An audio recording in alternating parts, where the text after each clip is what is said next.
Now I've recently bought myself a X10 metal detector because I'm interested in getting into the hobby. Now where I live on the coast, I will be using it primarily on the beach to start with. Now I noticed in the product care tips it tells us that we should protect the charging port and the USB port from moisture, sand or whatever else to enter. Now when you're using your headphones, you take the cover off the ports to expose them, and of course you're going to plug your headphones in, which will leave the USB port exposed. So I thought that there must be a way of protecting it while it's in use. So what I've done, I've actually made a little plastic cover that allows the headphones to be plugged in while preventing the USB port. It's only made of a margarine container or butter container. It costs nothing, only a bit of time to produce. So I just thought I'd share that with you, and perhaps it will help, save your contacts from corrosion basically. So let's see how we go about making this. Now you're going to need some sort of material. Now my choice of materials is thin butter container. You don't want it too thick because where it's going to go underneath the 3.5 jack plug, you don't want it pushing the plug out from the socket when it's in use. So thinner the better. And this is quite a nice soft plastic. It's easy to work with and shouldn't crack. And of course it's cheap. Well, it's free.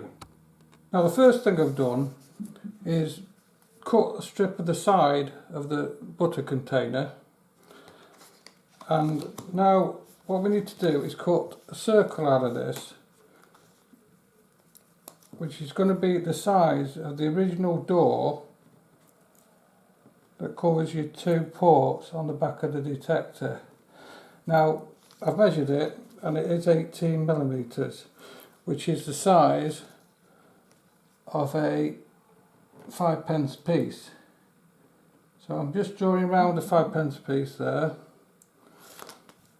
and then I'm going to whiz that bit off, make it a bit easier, and I'm going to cut this out.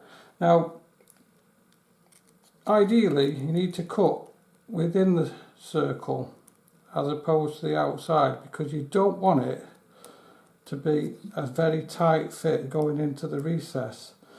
You do want a little bit of play in it. Otherwise, when you cut the hole in for the jack plug to go through, you might find that it will foul on the sides if you're not very accurate. So I'm just going to cut this round now. It's easy to cut this stuff. It's only about, I think it's less than a millimetre thick. Come on. There you go. So all we need to do now is make a hole in that to take the 3.5 jack plug. Now before you cut your hole, cut a small recess at the top there so it goes around the part that holds the cover door on in the first place. And then you need to measure 6 millimeters up from the edge for the center of your jack plug, and then you're going to need to make a 3.5 millimeter hole there to enable the jack plug to pass through. So let's have a go at that. Right, so there's the finished article. Cut the recess there to go around the bit that holds the door, the original door on, and there's our hole for our jack plug. And all I've done basically is run that through by hand on a piece of cardboard, making sure it's a nice clean hole, because you don't want any burrs on it, because it will push the jack plug away from the socket. This is only just about 0.5 millimeter thick, so it doesn't make any difference to how the jack socket and jack plug contact.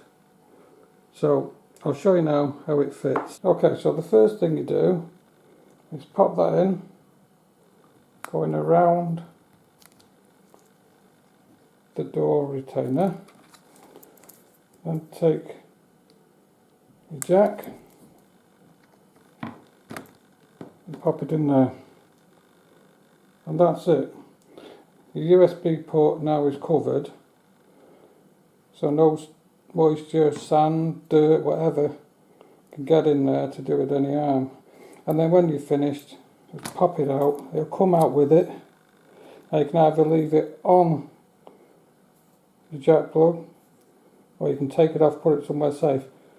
I wouldn't worry too much about losing it, because I mean, you can make a dozen of these out of a little bit of plastic.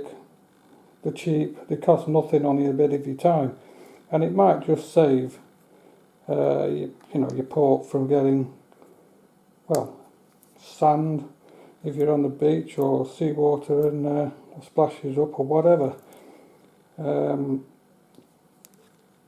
Just thought that would be a good way of protecting it. It tells you not to get stuff in there, but obviously once you've got your headphones in and this little door's removed, then it's exposed. Anyway, that's my method of protecting it. I hope it's been some use to you. Many thanks for watching, and I'll see you in the next one.